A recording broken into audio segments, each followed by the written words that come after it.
What is up, YouTube? It's your boy Alex here from Team Generations, and today the wait is finally over. We finally get new eradicators.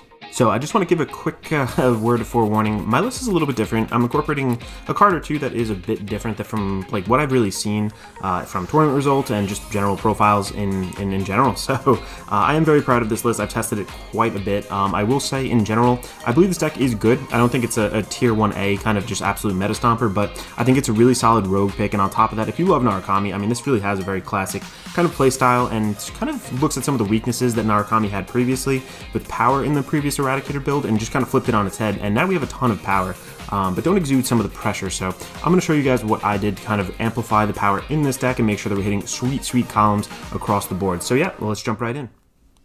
So before we begin, I just wanted to quickly mention that I'm super appreciative of all you guys. Thank you guys so much for getting us over 700 subs.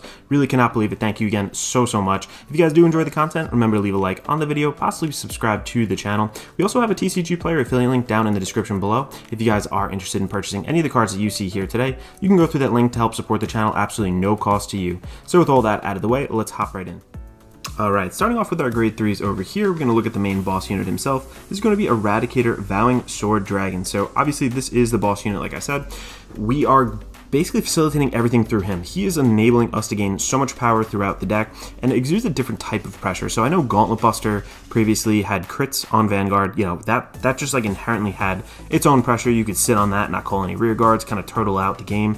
This is a little bit different. This is more of a tempo kind of based deck. You want to make sure that like you're always outpacing your opponent, out-resourcing them in a way, and I think that this extra bind that it enables us to do really helps. So when essentially a card is bound on your opponent's field, or anywhere but from deck, your opponent gets to choose if they bind the same copy of it from their deck. If they do, we get 5k, plain and simple, but if they don't, we get an additional 10k, so, I'm sorry, just 10k total. So throwing these 10k power buffs all over the field is really nice in my opinion. It really got us over the hump that like a lot of the Eradicator rearguards don't gain a ton of power. They don't exude that natural like crazy power column. You know, your opponent would hit a defensive trigger and boom, shut your turn off. It doesn't really exist anymore with this. We don't have the crits that Gauntlet Buster had, like I said, but this exudes a different type of pressure. So your opponent binding away those rear guards in their deck could really affect them later on and just really limit them, make them kind of hobble throughout the game. And I think that this really does help us overall. Like, it's just a different type of pressure. And that second skill is really nice. When this card is rode upon, call this card to rearguard circle, choose a card from your opponent's drop for every 2 cards in your damage zone and bind them. So again, you really want to let yourself get to 4 damage. It's a good and bad thing, but if you're at 4 damage, they get 2, you get at least, you know, either 10k or 20k overall based on those binds. So if they're guarding out early, boom, this is a perfect target for that. You know, just bind those away, spread your power out. And if they choose to bind those units from deck, I mean, you also gain power on another rearguard too, which is really nice. Your bind zone being full is not a bad thing at all. So overall, really multifaceted kind of Vanguard. And it pops out on rearguard circle too, which is really nice. Just be wary for later on in the game if you are planning on using a lot of soul. That is a mandatory because there is no cost associated with it, so you have to pop it out. So rewriting doesn't exactly generate all that soul, but we have other ways of getting around that in our current build right now, which I'm really excited about. So yeah, that is the main idea of a Vowing Sword. And again, I'll tie back with other units, just talking about that. Obviously, one of those units being this guy over here. No surprise, we are still running 4 of our Eradicator Dragonic Descendant. So Dragonic Descendant essentially lets us multi-attack and restand our Vanguard. When its attack does not hit, we CB1, discard a card from our hand and stand this unit. Gets drive -1. Additionally, act on Van or rearguard circle, Soul Blast 1, choose one of your opponent's front row rearguards, bind it, and your opponent chooses one of his or her back row rearguards and moves it to an open front row rearguard circle. This is actually really big. I just want to mention that moving that to the front row rearguard circle is pretty big. Keep that in mind. We're going to mention this a little bit later when we go over another card. There are a lot of things that drag in this deck, and that was previously not like a great thing in my opinion, but now that I've added this other card, it plays a lot better, so I'll go over that later. But this is just great because it does inherit the skill. Obviously, its first skill over here is it inherits Vowing Sword Dragon's the regular bind ability, so when you are binding things from your opponent's field, you're still giving away that extra 5 or 10k, which is really nice. And again, still facilitating your strategy of like thinning out your opponent's deck for usable rear guards. Now that is a double-edged sword because I've actually done that where my opponent basically bound out everything. They were like, sure, bind, bind, bind, bind, bind.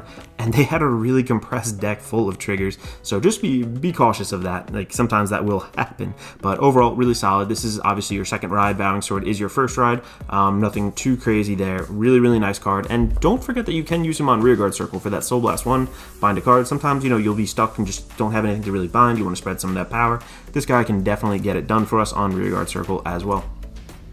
Moving right along to our final grade 3, I was kind of hesitant at first to put this in, but I ended up really settling on it and just making sure that this is in the deck. I think this is actually really good. This is Black Arrow Dragon. So it's continuous on Rearguard Circle during our turn. If it's on an additional Rearguard Circle, aka an Excel Circle, this unit gets an additional 5k, so already putting us to that 22k. So if you're facing another Excel or a Protect deck, if they hit a trigger, you're at least threatening for a hit naturally without even putting a single ounce of power from Vowing Sword onto this guy. Secondly, continues on Rearguard Circle. During the battle attack, your opponent's auto abilities do not activate. So if your opponent's looking to put a PG, Sentinel down, boom, the Sentinel does not work, the perfect guard, which is really, really big. So there are times where I just throw him down. I just, have my my Vowing Sword, or whatever the case may be. I'm gonna make this guy huge. I swung with like 60k column on this guy, no Sentinels. It becomes really hard at the end of the game, a little bit later into the game, to guard some of that out, especially when you're just, slaughtering your opponent with other kind of multi-attacks throughout the game. Just really putting on a lot of pressure with on-hit pressure. So yeah, this guy is really good. Moving right along, so we're incorporating the new card. I'm just actually choosing to run him at 3. This is going to be starting off in our grade 2s. This is Eradicator Spark Rain Dragon. He's a really interesting card. So continuous on Van or Rearguard Circle during your turn. This guy gets an extra 1k for each card in your opponent's bind zone. So towards the end of the game, I've had it where this guy's been like, 13k buff, 24k, boosted by, or 22, whatever it is, boosted by an additional, the grade 1, grade 3 searcher. That guy, makes a 35k column naturally without ever allocating power to it, so it makes it really well, really, really nice. Its second skill too is really interesting because it's auto. At the end of battle, this unit attacked. Counterblast 1, choose a column this unit is in, bind all the front row rear guards, and then move all back row rear guards to the front row in that same column. So again, another unit that drags. So we're dragging, and we don't always want the front row kind of filled. So like I said, just keep that in mind. Dragging, dragging, dragging. A lot of people drag in this deck. So really nice because it does enable like a mid-battle kind of bind so that Vowing Sword can see that. And then you can give out an additional power during your battle phase, which is really nice. Moving right along then, another 3 of in here. I was trying this at 4 of, but it's just a little bit too clunky, uses too many counterblasts. So I kind of cut it down to 3. I'm looking at Fiendish Sword Eradicator Cho-Oh. So Cho-Oh's been around for a long, long time. Again, this was restricted, it got unrestricted, so now we're able to run it at whatever we want. But its skill, auto on Van rear, one place, counterblast 1, choose a column, bind, again, surprise, bind, front row rear guard in that column, move up 1 back row rear guard in that column to our open front row rear guard circle. Actually, just front row rear guard circle doesn't have to be open necessarily. I guess it will be, but that's just not in the text. Auto, second skill, auto on rear guard circle. At the end of the battle that it attacked, if your opponent's front row has no rear guards, counterblast 1, stay on this unit. So again, we need something to clear that back row.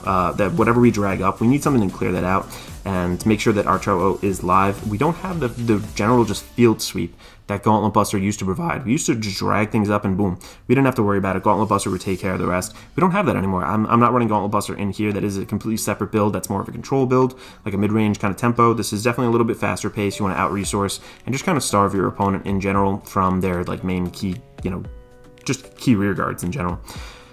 This guy is really, really great. We can stack power on him. He can swing more than once, which is really good, so we're getting a lot of use out of that. It doesn't gain power naturally, but if you put him on an Excel 2 circle or whatever, it just gains a little bit of power, which is nice. So I really like this guy. He is in the deck at a 3 of. Moving right along too, just here's when we start to kind of get into the text. I feel like a lot of these are a little bit different from what I've seen in the past, but this is going to be 2 of Supreme Army Eradicator Zui-10. So Zui-10 is really nice because when it sees a bind, it gets an extra 5k, so just naturally gives itself a little bit more. And then at the end of battle, it attacked Vanguard. If our opponent's front row has no rear guards, cost, put this into our soul, and we draw a card. So there's going to be times where we really don't have the ability to bind too much. And that's fine. We don't want to give our opponent too many counterblasts. We don't want to, we don't have the ability to bind. We just don't have the key pieces in hand. You can call down 2 of these, swing, boom, boom, go in. If your opponent's on grade 2, they didn't call anything else. You don't really have targets to bind. Call these down, go into soul, draw. You're just generating a lot more off of it. Could be hit pressure too. If your opponent did hit a trigger and let's say you swung, you don't have to actually hit to get that draw off, which is really nice. So I'm still including it at a 2 of. It is still a solid card. Here's where it starts to get a little spicy. I haven't seen this card in too many other decks, but I know this is not an Eradicator, but this is turning Bash Dragon.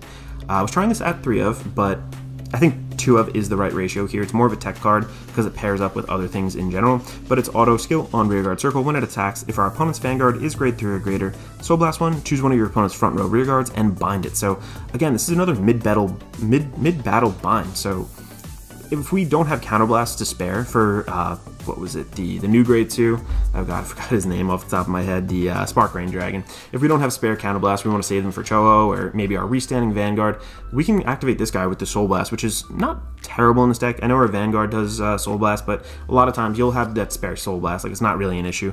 And boom, you create another 10k potentially for yourself on the board, really just screwing with your opponent's like numbers. So sometimes, you know, people ask for columns. They see, hey, look, numbers on this, number on that, whatever. You just kind of threw that off there, so maybe their guarding pattern will be screwed up. Also, this is great to clear. We're dragging up a lot of things from the back row to the front.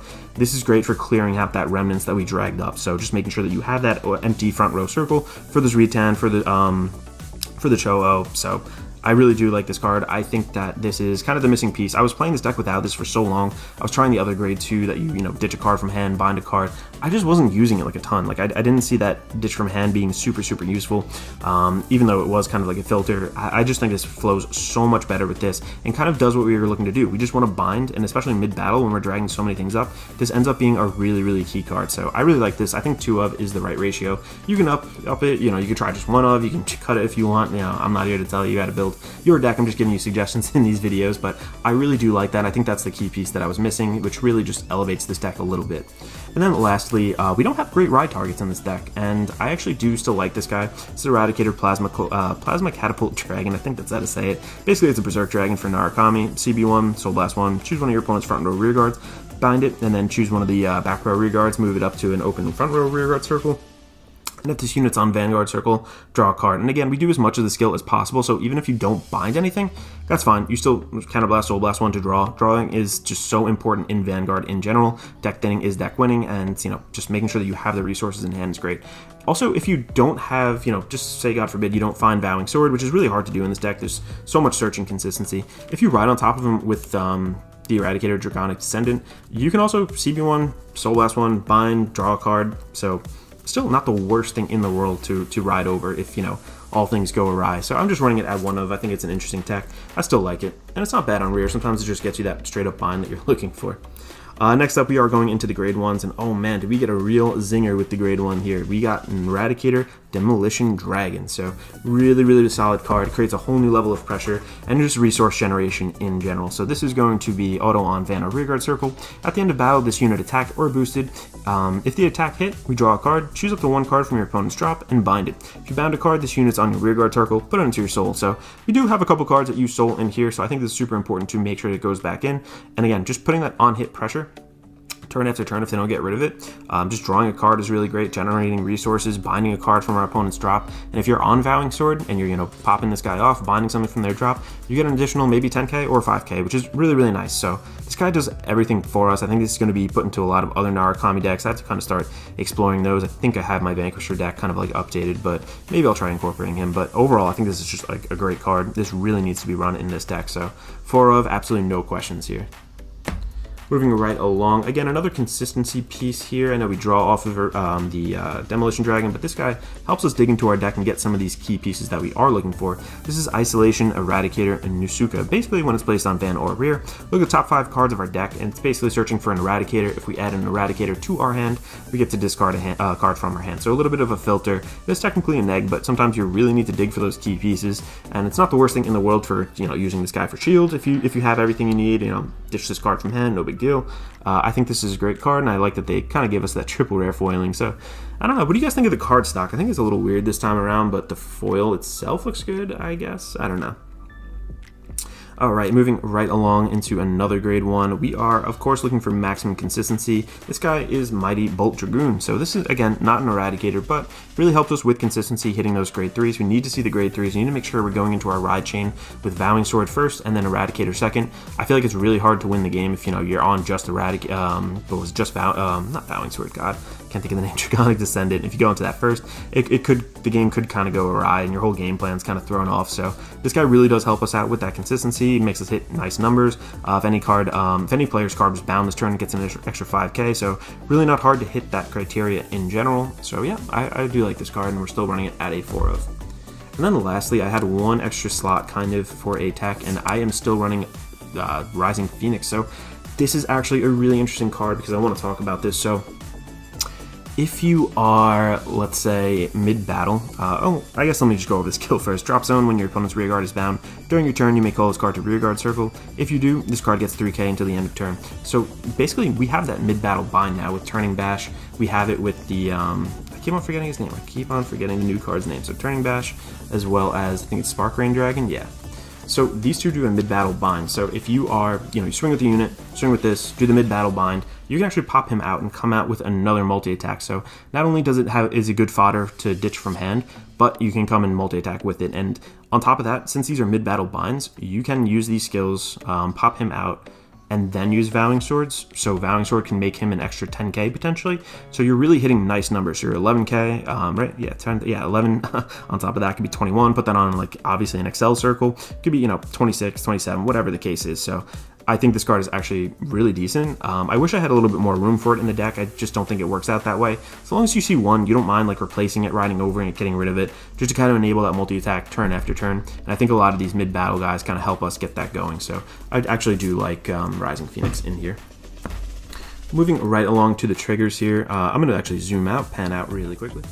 Moving on to our triggers over here. So obviously we did get these. These are new. We are going to run them. These are 4 of the new Heal Guardians. Just really great for making sure our opponent doesn't blitz us out super early in the game. On top of that, if our opponent does damage deny us, absolutely nothing, you can pop this down, take a damage yourself, no big deal. So there are things in this, in the meta right now, like Gabriel, whatever it is, like the -2 crits, it helps a whole lot. On top of that too, what is it? Dayusha is absolutely huge, like the Daikaiser deck. There's a lot of things that this really helps us out with, and if there's a deck that's maybe, spamming attacks, multi-attacking over and over, that extra 10k to my Vanguard really, really does help. So yeah, I think that we absolutely need to run 4 of those. Moving right along, I'm choosing to run 4 crits. I just like to change up one of them, just kind of throw my opponent off, maybe when they're trying to count triggers. Crits used to be a little bit more important, I think, just because essentially you would turtle on Gauntlet Buster and swing, and if you hit a crit, sometimes they let it go through. That's the only unit you're going to swing with. Their only opportunity to get Counterblast. You were kind of gambling, am I going to hit a crit or not? But now I think our main win condition is power, and as such, I'm choosing to tech in instead of 6 crit. I'm choosing to tech in 2 fronts over here. So I think it's really important to make sure that our units are hitting over any power that they gain. If they're in a force deck and they hit 2 triggers, that could be really, really detrimental. You gave out 20k to one particular unit, the rest of your board just kind of flops and dies, but this really helps us get over that. Power can be gained mid-battle as well, which is really nice in this deck. So I think that fronts are essential. I might even go 3 and 3. To be honest, I think that power is the name of the game right now, and making sure that you can get over your opponent's Vanguard, if they hit a trigger, is just super, super important. So I like that. We are still running 4 of the Sentinel PGs, draw PGs, and we are also running 2 regular draws. So we discard a lot in this deck, so the extra draws are not bad. They're just 5k shields we can ditch. No big deal at all. I think that we need to make sure that we stay ahead of our opponent's resources. In Narukami in general, this is kind of like a rule of thumb. I think that 6 draw is the right thing here. Like I really do like to draw. You want to make sure you see these key pieces to enable these binds. You want to make sure you're just ahead of your opponent in general in like every way possible. So I think that the 6 draw is correct. So thank you guys so much for watching so far. Let's hop into a test hand. I know it's a little bit hard not to have your opponent's units bound out on a test hand, but I'll just try to show you and do my best here. So yeah, let's hop into that. All right, let's get into a test hand over here and see how it goes. Again, it's a little tough to do this just by myself, but there will be playtesting games coming up on the channel over here, so I'll showcase this deck for sure. So let us shuffle there.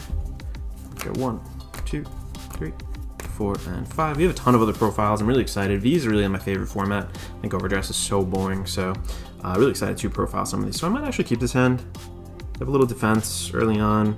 Have a good solid grade 1 ride. Yeah, I think we're just going to keep this. We have the ride chain, so let's stand and draw. Pretend that we go first. We're going to ride into. Let's ride into him first. We're going to draw off of that. Let's check the top 5. 1, 2, 3, 4, 5. Let's see, what do we get? Anything? Nope, we don't get any of our grade 3s, so we're just going to put that back and shuffle. No big deal, we have all the key grade 3s that we really need for the moment. And let's pass it over to our opponent. We'll take 1 damage, say they just swung with their Vanguard. Boom, okay. We are next going to stand and draw. We got another one of those. Okay, so let's go into, obviously we have no choice here, but to go into Zuitan. So we're going to go into Zuitan, and is there anything else we're going to do? We're actually going to call her down here, I think. Let's look at the top 5. 1, 2, 3, 4, 5. Let's see, 1, 2, 3, 4, 5. So I'm going to add a Spark Rain, Dragon. Wow, a lot of them right there. I shuffled this good, too. There we are, and let's discard a card from our hand. Wish we had that Rising Phoenix for the discard, but it's okay.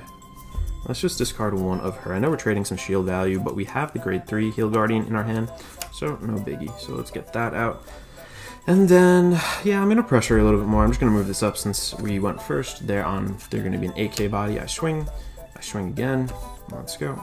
Boom. Okay, so we're going to pass it over to our opponent now. Let's take 1 damage.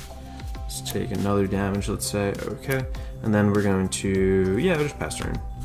I could have used the Heal Guardian if they went nuts, but I think I'm just going to hold on to it and stand. And did I draw? No, I didn't draw.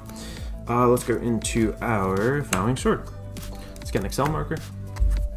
And put that here. Let's move this back just a tiny bit. There we are. We're going to draw off of the Excel marker. All right, so we have some solid units all together. Don't have the turning bash, but that's okay. So let's go here. Let's put him down. Let's put him down.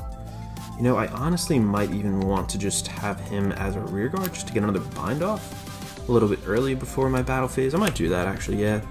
Soul Blast 1. I'm going to call him down as a rear guard because I don't know if the game's going to last that long. We're going to be able to go into the cycle twice. So rear guard, bind a card. Let's say, let's flip a thing here. If this is heads, then, or lands the thing up, we're going to say they did bind from deck. If it doesn't, we just give out the 5k. Okay, so we just give out the 5k. And I'm going to give it over here, I think. Yeah, let's do that. Alright, so we are then going to... Anything else I want to do first here? No, let's just swing. That guy saw an extra 5k as well. So this is V10. So we're going to swing over here. First check. Second check. Wow, getting all of our grade 3s. That's not actually a good thing right now. That's okay though. Let's swing again. We're going to CB1. We are going to bind again at the end of battle. Then they get to decide. Let's do this one more time over here. Flip. Okay, so now we get the 10k. So we can put the 10k, depends wherever we want. If they hit a trigger, maybe we're trying to get over the trigger, give it to one of these two. But he's already going to see an additional 5k from that bind. So this is going to be 19, this is 24. So if they hit one trigger, it's still going to get over it. We're going to give it here, let's say. So we're going to go here. And then we are going to say there is an open front row over here. And we're going to put that into Soul and draw a card. Pass it over to our opponent now. Let's say we take 1 damage to start off. All right, we do get a trigger. That actually is pretty decent right now. So let's go, let's say we block 1, block another, and one more time. Let's do that, unfortunately, but we don't have too many triggers in hand. Okay, so we live through that turn. We're going to go up here, and now we're going to stand and draw. We want to be at 4, remember, just for his skill. So we're going to go pop him out, and I'm going to pop him here, I think. Actually, I'm going to pop him right here because we have this guy. This guy doesn't gain natural power, which is the annoying thing. So if you put it on an 8k, it's a 20k without any power allocated to it, which really sucks in a way. So we're going to do that, and we also get our Excel marker. They're going to bind 2 cards as well. So because we have 4 here, so let's do our good old flipperoonie. Whoop. Okay, so 5k. We'll say 5k here. 5k again, let's go 5k there, okay. Then we are going to call down, we're going to skill, counterblast 1, binds, do I want to move up? It's up to them, whatever, we could say they didn't have anything there, no big deal. Counterblast 1, or not counterblast, but I'm going to call that down. And I still have 1 counterblast for him, 1 counterblast for him, and what do I need? Do I need anything out of my soul? Not really, so let's soul blast 2. We'll say another, 10k here, 10k here, because we did both of the rearguard and the vanguard skill there. Those binds. And then, of course, he's inheriting his ability. So let me think about this now. How do I want to go about this? So let's swing first. We kind of do want to bait them into hitting a trigger first. So Okay, so this guy's potentially not going to hit, so we're going to swing. One, you know, maybe like all effects here or something, and then two. Nice, we do get that. I am then going to put that here, and then I'm going to draw. I am going to counterblast one. I'm going to discard a card from my hand. I'm going to CB1, discard. I'm going to restand him. Okay, next I'm going to swing with Cello here, and then I'm going to swing with my Dragonic Descendant, and then I'm going to single drive, boom. Okay, let's say, you know, they didn't hit a trigger, whatever the case is. I'm going to use Cho's skill. The front row is empty. We bound everything. That's fine. Restand him. Don't necessarily need his bind. All right, so what position are we in now? Okay, yeah, and then just swing it out really from there. You have to kind of gauge on your opponents what the triggers they hit, things of that nature, and where their kind of field is at.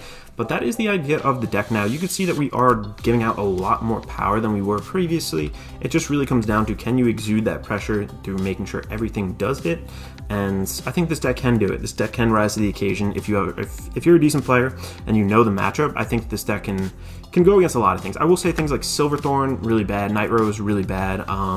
Like I said, Gold Paladin 2 is like really bad matchup for this deck with Aglavale eating the field and such. Anything that doesn't allow you to eat their rear guards and bind them out, we have an extremely tough time against. So other than that, I really think that this is a competitive deck. This is not something I would probably roll up to regionals with, but you know, going to my local, I play this on my locals, you know, I have a great time with it. I do pretty well with it, so I like it personally, and I think this is definitely a solid deck. Thank you guys so much for watching. Again, if you guys are, you know, have any questions, let me know down below. If you guys have any suggestions too, I'm totally open to hearing what you have to say. If I, you know, made a mistake on anything, totally let me know. But yeah, again, really appreciate you guys watching. If you enjoyed the content, make sure to leave a like on the video, maybe subscribe to the channel, and this is Alex from Team Generations signing out.